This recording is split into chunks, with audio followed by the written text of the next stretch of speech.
3 de junho é o dia da conscientização contra a obesidade infantil. Um problema que, segundo a OMS, atinge 340 milhões de adolescentes e 39 milhões de crianças no mundo todo. E esse número não para de crescer. E é justamente sobre esse assunto que a gente vai falar agora no Sempre Bem.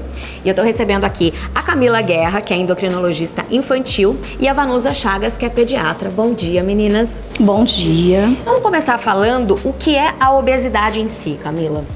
Obesidade é quando aquele peso da criança está desproporcional ao seu crescimento, né? Quando a gente tem um aumento de peso para a altura.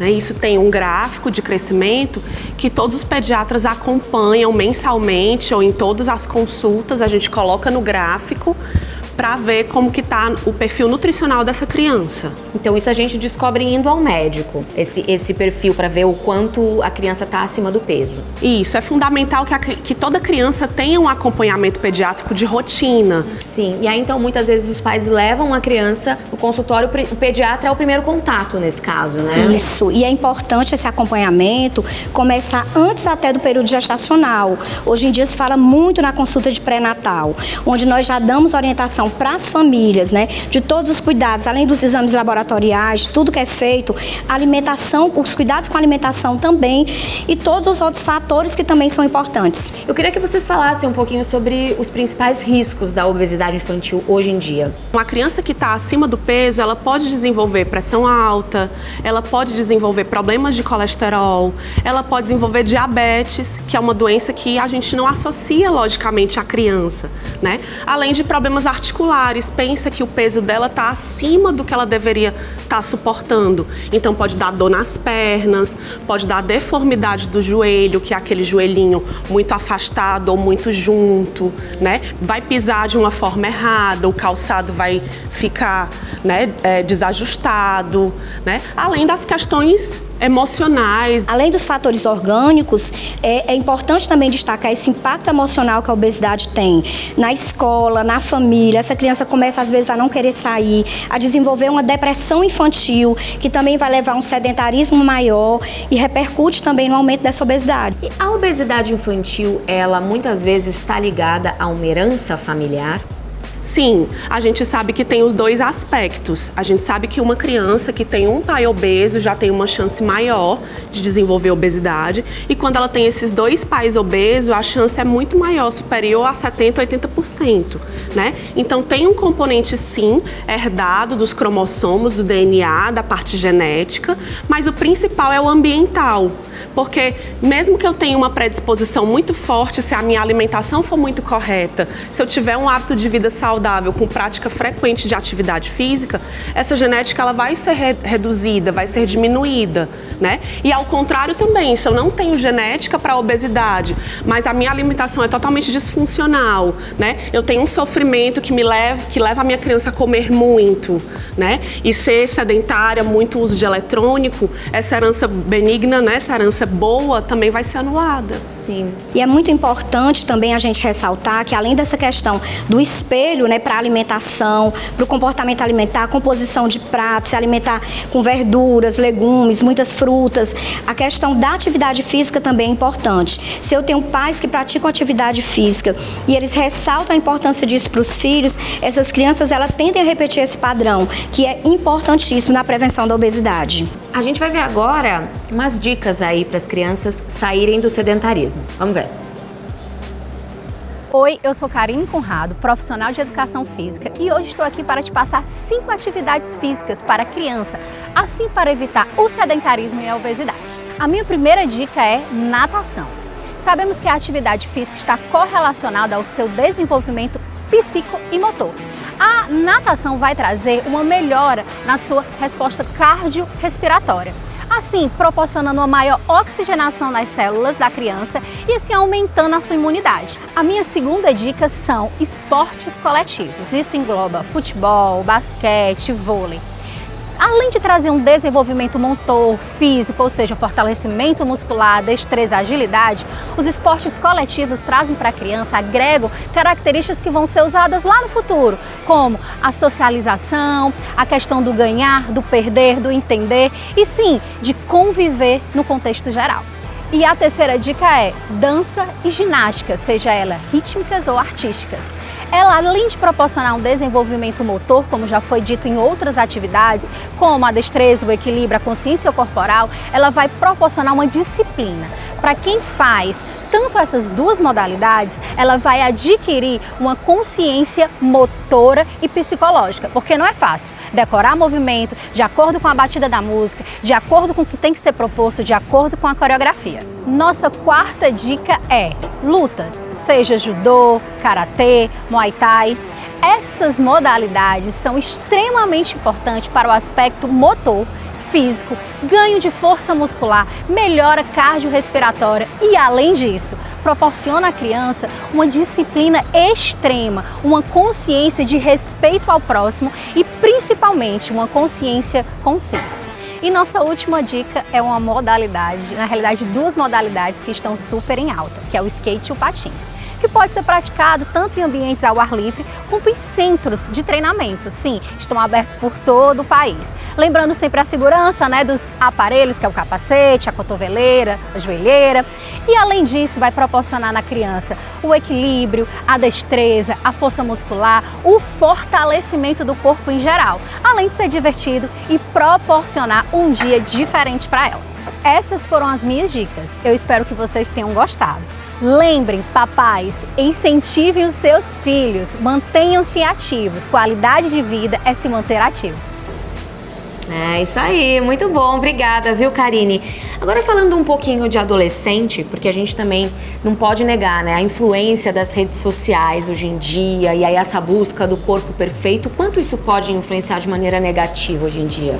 A gente já falou do emocional, do aspecto emocional da obesidade, Então, quando o adolescente que tem o excesso de peso, ele vai na rede social e ele vê esse padrão, de pessoas com menos peso, de pessoas saradas, Então, ele não se identifica, E para ele buscar uma identificação com grupos, muitas vezes isso vai abrir porta para outras questões, para uma droga, para uso de álcool ainda na infância. Então é muito perigoso e a família precisa ficar em alerta em relação a isso, E aí, de novo, a gente reforça o limite do tempo de tela e o limite do uso do eletrônico, porque quanto menos tempo ele ficar exposto, menos essa comparação vai existir. Essa contaminação, Isso. A gente vai ver agora alguns mitos e verdades, e aí eu queria que vocês explicassem pra gente. São dúvidas que crianças têm, adultos também. Então, roda aí. Doutora, crescer emagrece?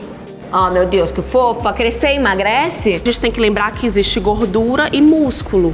Quando a gente pesa na balança, junta tudo, O fato de crescer vai ganhar mais músculo, vai ganhar mais massa nos ossos. Isso vai facilitar o processo de emagrecimento. Mas se ela não educa os hábitos alimentares e não faz atividade, a gordura continua lá. Sim. E o pior, que essa gordura, essa obesidade, ela pode desencadear outros problemas, Como a estimulação ovariana, gerar uma puberdade precoce, diminuir o potencial de crescimento de estatura que essa criança teria, que ser um adulto pequeno em consequência dessa obesidade na infância. Vamos para a próxima? E na hora de fazer atividade física, vale qualquer brincadeira? Vale tudo na hora? O importante é se movimentar? Principalmente na criança pequena, o importante é se movimentar. Qualquer brincadeira vale, é importante. Até o engatinhar no bebê, que desde cedo a gente estimula, já é uma forma desse bebê fazer atividade física. Na criança maior e no adolescente, se ele puder ser acompanhado por um educador físico, com certeza seria o ideal. E além do tipo de exercício, o importante é a regularidade. É que isso seja de forma constante e não só 1 ou 2 dias por semana. Então, verdade. Vamos para a próxima. Criança deve comer fruta todo dia? Olha, eu não sou médica, mas eu chuto que sim, Sim, isso é verdade. Verdade. É verdade, porque as frutas, elas têm fibras, elas têm vitaminas, Elas são um alimento natural, sem conservante, Então a gente deve estimular o consumo regular de frutas, principalmente em relação a sucos, Às vezes as famílias trazem, mas ele não come fruta, ele toma suco todos os dias. Mas o suco, a gente já perde essas fibras, a gente aumenta o doce. Uma concentração maior de caloria, no suco. E sempre priorizar as frutas ao invés de alimentos ultraprocessados. Vamos para a próxima, então. Para emagrecer, É preciso parar de comer chocolate? Isso é mito, tá? A gente fala que nenhum alimento é proibido para criança, né? A gente sabe que tem chocolates mais saudáveis, sem tanto excesso de açúcar. Hoje já está muito popular, 60% cacau, 70% cacau. Eles são bem mais saudáveis do que o chocolate tradicional. E a gente vem também na questão da inclusão, que às vezes essa criança está numa festinha de aniversário de um colega e a família priva ali naquele rigor excessivo, vai gerar trauma, a criança vai se sentir excluída, marginalizada. Então é importante sempre ter bom senso e moderação. Festinha é festinha. Toda criança, mesmo obesa, tem o direito de comer um brigadeiro na festinha. Vai na festinha, vai comer o bolo. Até porque na festinha ela vai ficar parada. Ela não vai ficar parada. Ela vai comer essas coisas que são fora da regra, mas ela vai estar brincando, ela vai estar gastando energia. Sim. Agora a gente vai falar um pouquinho de prevenção. Começando, obviamente, pela alimentação balanceada, que é o que a gente estava falando agora, né?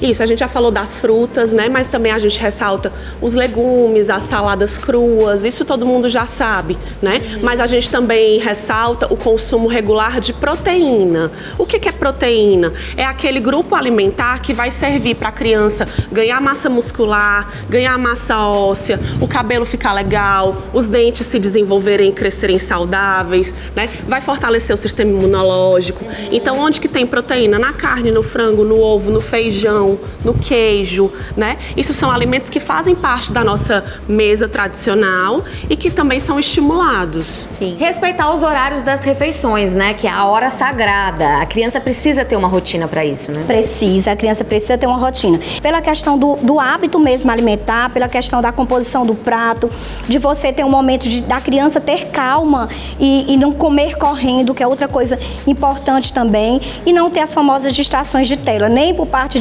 dos pais, nem por parte da criança. Evitar alimentos gordurosos, né? Isso. Dar de vez em quando, isso não ser uma regra, né? Isso, a gente costuma, nessa hora do alimento gorduroso, lembrar muito do fast food. Então, de novo, é só que não seja regra, né? Estabelecer um limite, combinados com a criança, uma vez por mês, a cada 15 dias. Praticar atividade física. Também, né? Que a gente já falou, é importante e ser de maneira regular, né? Não beliscar guloseimas entre as refeições, isso é difícil, não é? É difícil, principalmente se tem em casa, se tem aquela compra regular da guloseima. Beber bastante água.